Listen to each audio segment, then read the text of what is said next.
মালো মাঝি লজি ও বললো বইন আমি করলাম কি রঙে ভাঙানো কাবাইতে আইলাম গানগে। যে গান দিয়েই পেয়েছেন পরিচিতি, খ্যাতি, অসংখ্য মানুষের ভালোবাসা, সেই গানই যে একদিন জীবনের জন্য কাল হয়ে দাঁড়াবে হয়তো কখনোই তা ভাবেননি অনেক সূত্রধর। কোটা আন্দোলনের সময় শিক্ষার্থীদের পক্ষে একটি গান গেয়ে জীবন হারানোর ভয়ে সীমান্তে 1 মাস পালিয়ে থাকতে হয়েছিল তাকে। পেতে হয়েছে প্রাণনাশের হুমকি। এখনো কাটেনি পালিয়ে বেড়ানো দিনগুলোর সে ভয়াবহ অভিজ্ঞতা। ঘটনার সূত্রপাত কন্টেন্ট ক্রিয়েটর তাসরিফ খানের একটি পোস্ট থেকে। 15 জুলাই মানুষ হয়ে মানুষ পেটান, সামান্য কি বুক কাঁপে না শিরোনামে একটি স্ট্যাটাস দেন তিনি। সেই স্ট্যাটাসটির কথাতে সুরারোপ করে রাত 2টার দিকে আমি কে তুমি কে রাজাকার শিরোনামে একটি প্রতিবাদী গান নিজের পেজে পোস্ট করেন অনিক। মাত্র 6 ঘন্টায় গানটির ভিউ হয়েছিল 80 লাখের বেশি। বলতে গেলে সোশ্যাল মিডিয়ায় মুহূর্তে ছড়িয়ে পড়ে অনিকের গাওয়া প্রতিবাদী সেই গানটি। এরপরই এই গানটি কাল হয়ে আসে অনিকের জীবনে। তুমি কে আমি কে রাজাকার রাজাকার, চেয়েছিলাম আমি অধিকার হয়ে গেলাম রাজাকার। আমি তো গানটা পেয়েছিলাম তাসরিফ ভাইয়ের লিরিক্স থেকে নেওয়া, তো তাসরিফ ভাইয়ের প্রোফাইল থেকে নেওয়া। তো ওইখান থেকে নিয়ে আমি গানটা সুর করে আমি আপলোড দিই। আমি চেয়েছিলাম যেন ছাত্র জনতা আরেকটু উদ্বেগ হয়ে যায়, সবাই একটু মানে করতে পারে, প্রতিবাদ গানে গানে গানে গানে গানে প্রতিবাদ, হ্যাঁ গানে গানে প্রতিবাদ করতে পারে। তো ব্যাপারটা এরকমই ছিল, কিন্তু 12 ঘন্টা পরে এটা উল্টা প্রতিফলন হয় আমার দিকে। এটা টোটালি একটা রাজনৈতিক ইস্যু হয়ে দাঁড়ায়।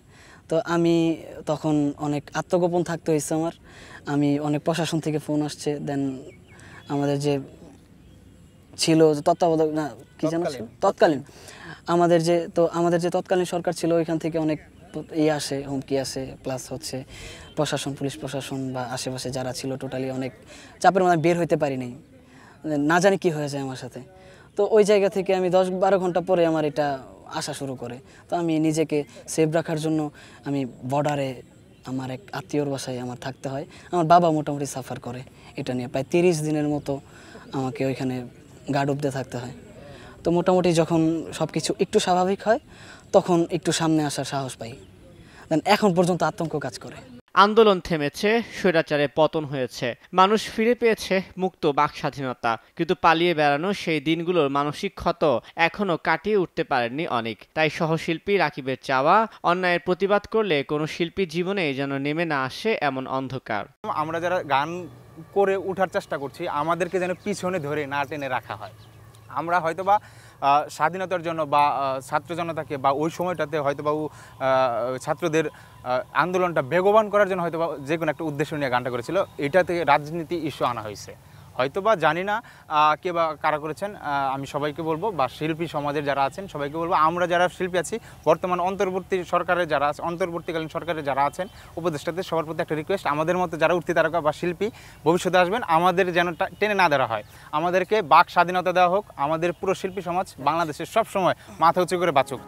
একটা ছিল সোনার কন্যা মেঘবরণ কে, ভাটি অঞ্চলে ছিল সেই কন্যার দেশ। শিল্পী বা শিল্পের নেই কোনো জাতি, ধর্ম, বর্ণ, রাজনৈতিক লেবাস কিংবা সীমানা। শিল্পী গান গায় নিজের মনের খোরাকের জন্য, অন্যের মনের খোরাক জোগানোর জন্য। অনেক সময় প্রতিবাদের সুরেও শিল্পী গান গেয়ে থাকে, কিন্তু সেই গান যদি শিল্পীর জীবনে দুর্বিষহ হয়ে নেমে আসে তা কখনোই কাম্য নয়।